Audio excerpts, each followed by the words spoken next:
Gauthier, à 29 ans, la vie te met au bord du précipice.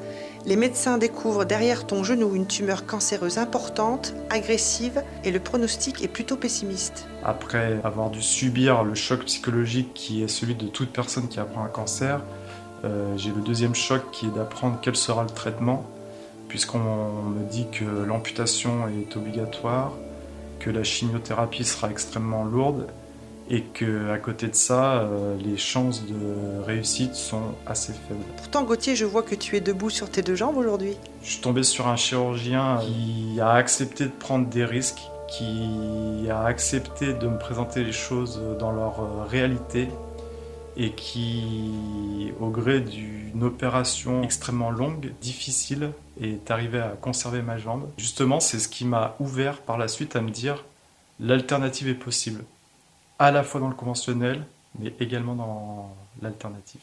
J'apprends énormément de choses sur la maladie, sur les traitements, mais ce qui est le plus intéressant, c'est que j'apprends énormément de choses sur moi-même et sur cette interaction que je peux avoir moi-même avec ma capacité de guérir.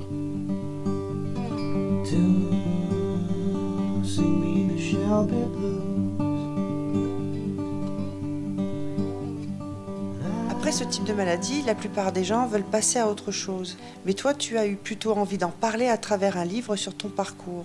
De prime abord, moi ce que je voulais c'était passer à autre chose et retourner dans la vie normale. Il s'avère que les circonstances de cette maladie entraînent forcément la personne à devenir quelqu'un d'atypique et qu'à un moment donné, il faut assumer cet atypisme. Les gens qui m'entourent sont également très intéressés par ces parcours qui ne sont pas conventionnels, on va dire comme ça. Et ils ont fini par me faire comprendre que mon expérience était riche et pouvait permettre d'aider des gens, de voir dans ce parcours comment on pouvait l'utiliser pour d'autres personnes. Et plus que toute autre chose, il y a un argument qui a fait la différence.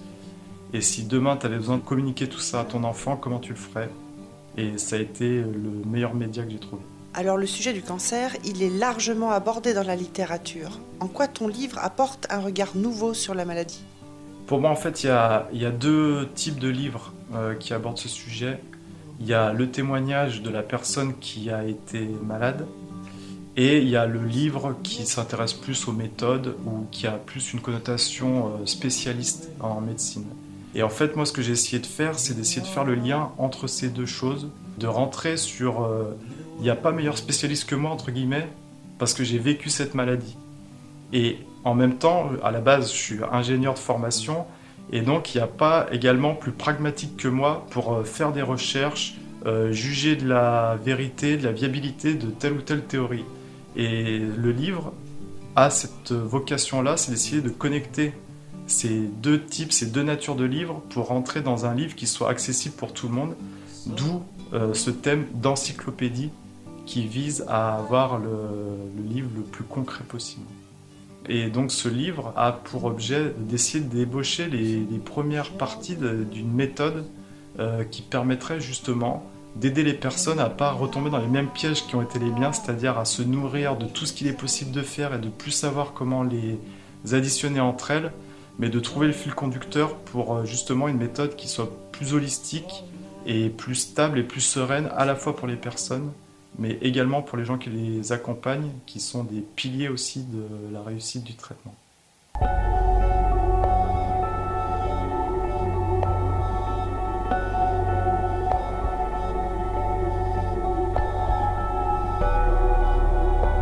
Donc une interview, comme tu le sais, ça se prépare, mais moi j'aime bien aussi laisser faire le hasard.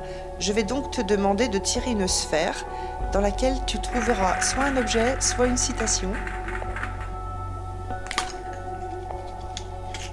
Ça appelle un commentaire de ma part. Exactement.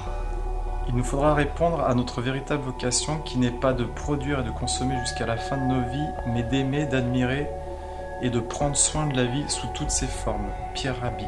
Je suis sensibilisé à l'écologie à titre personnel, mais l'écologie, c'est 2 choses pour moi. L'écologie, c'est l'environnement et c'est également l'écologie personnelle, c'est-à-dire le respect qu'on peut avoir vis-à-vis de son environnement intérieur et du lien qu'on peut avoir avec l'environnement extérieur. Je pense que moi, dans les causes de la maladie, il y a ce côté-là où on s'oublie un petit peu et on n'écoute plus forcément son instinct naturel. Et cet instinct, il se rappelle à nous au bout d'un moment, de manière douce, par une petite voix, qu'on décide d'écouter ou pas, ou de manière plus complexe, par une maladie, pour nous forcer à écouter des choses et à nous remettre dans un espèce de droit chemin. Et là, il y a autre chose dans cette phrase qui m'intéresse. Qu'est-ce qu'une tumeur ? Au final, c'est un amas de matière. Et c'est très proche de la société de consommation, c'est-à-dire qu'on consomme, on amasse, on amasse, on amasse, et au bout d'un moment on se rend compte qu'on a trop, que c'est pas ce qui nous rend heureux, et ça nous met à nous interroger sur notre manière de vivre, d'être. En fait, j'aime bien faire un petit jeu de mots, on verra aussi dans le livre que c'est quelque chose qui m'est propre. Je parle souvent de société de consommation et de satiété de consommation. Et la consommation n'est jamais loin de la consommation, c'est-à-dire qu'à force de toujours vouloir consommer, on finit par épuiser. On est également dans les énergies renouvelables. Le corps a des énergies qui ne sont pas forcément renouvelables très rapidement.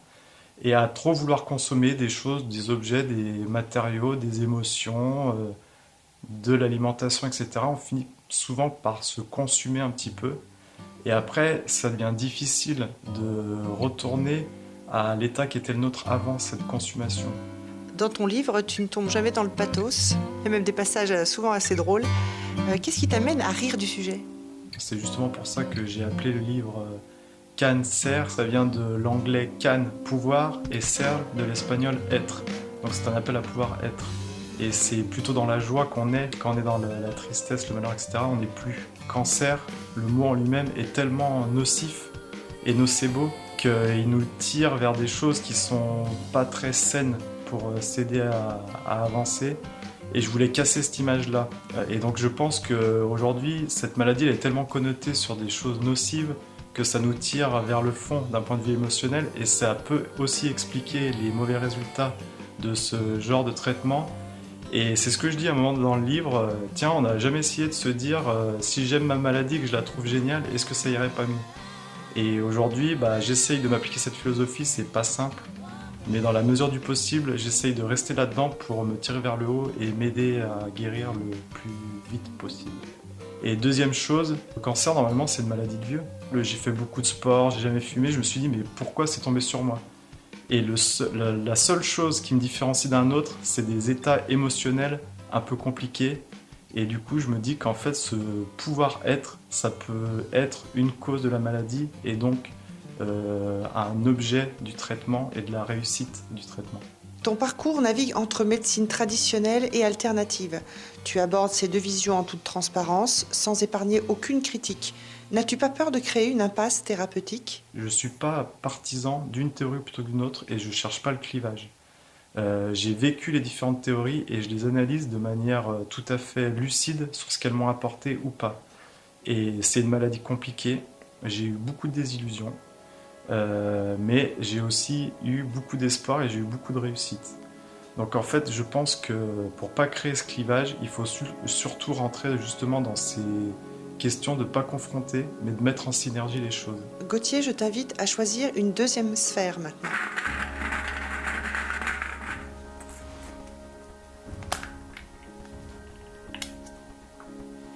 Un sucre. J'ai mis plein de sucre dans plein de sphères car je voulais absolument qu'on parle de sujet. Notre meilleur ami et notre meilleur ennemi. Le sucre, c'est à la fois la chose qui nous amène du plaisir dans la vie, donc c'est notre meilleur ami, et c'est également notre meilleur ennemi, puisque aujourd'hui de nombreuses théories font le lien entre le sucre et l'occurrence de la maladie.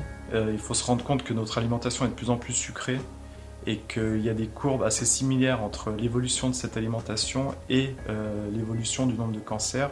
Et c'est d'ailleurs pour ça que des théories très intéressantes et assez novatrices sont en train de sortir, montrant que agir sur le sucre, c'est également agir sur le cancer. Donc, plus on arrivera à limiter la consommation de sucre par les cellules, et plus on aura un effet efficace sur sevrer le cancer d'une énergie vitale pour lui.